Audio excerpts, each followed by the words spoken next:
I'm with the Tech Buzz Gaming. We're live right now on YouTube, Facebook, everywhere all the geeks are. Apparently, you're here too, so you're with the geeks. Yeah, well, good for the geeks. And I'm happy to be one of them. So one of the things, we've gotten a lot of questions in the chat room. We're over there waiting, and some of the folks want to know, what was your favorite opponent of all time? I mean, I had an active wrestling career of almost 20 years, and which started in 1975. To pick one person out would be almost impossible.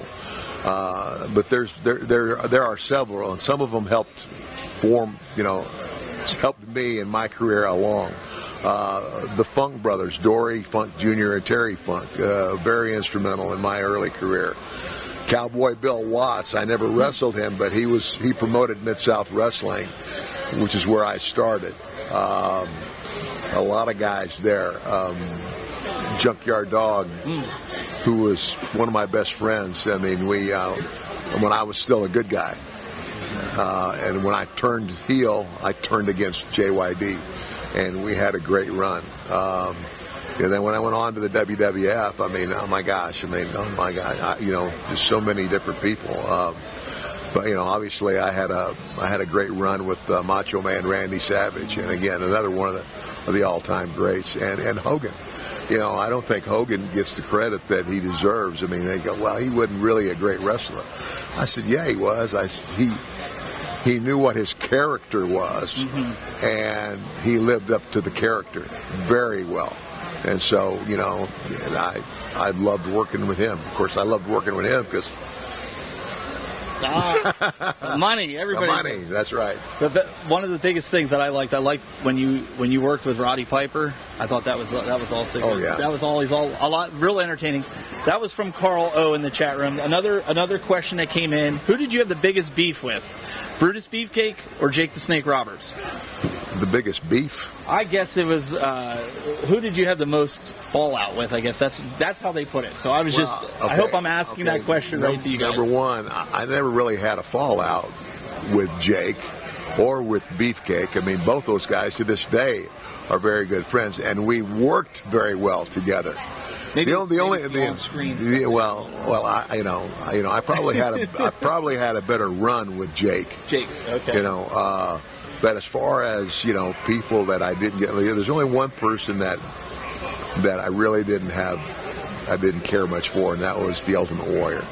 That seems to be the consensus with a lot of people. He was a little off his rocker in a sense. Well, I mean, the guy, to his credit, he had a great body, and to keep his body like that takes a lot of discipline.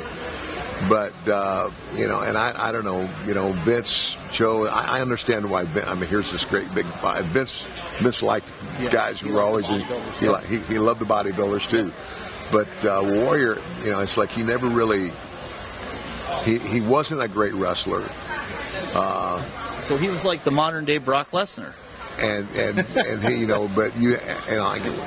when he got in the ring with me or anybody else like me, we had to lead him. And that wasn't uncommon. Is that dangerous too? But it was, on his part, it was never appreciated. He was all about himself. So one final question, because I know you got a lot of people that are dying to meet you here. Of today's wrestlers, who is your favorite? I would, I don't really watch a lot anymore, but one of the guys that stands out to me is Roman Reigns. Yeah. So he's turning into the GOAT. Yeah. He is turning into the GOAT. Yeah, well, maybe not the GOAT. Maybe not. I mean, because maybe for his generation. A lot of the guys are saying he's the GOAT, but I'm like, yeah. Well, that's real debatable, because you're part of that the wrestling today doesn't measure up to the caliber of wrestling of the late 80s and early 90s. It just doesn't. I've attributed what you guys did as wrestling. What they do now is more like a fighting. It's more fighting than it is wrestling. Scientific wrestling. It's kind of like the story for us was the match. And the guys that I worked with, in the 80s and early 90s, could go out in the ring and entertain you with a match and have you on your feet for an hour. that type of wrestling just doesn't exist anymore. So, and it's not like the talent today. I wouldn't say it's their fault either. It's maybe just the evolution of wrestling, because the old school way of learning wrestling was to get in the ring and wrestle every night. And you would be in front of a live crowd. Now you can go to wrestling camps, wrestling schools. WWE has a great program down in Orlando, but where you really learn this is in front of the crowd, and you learn to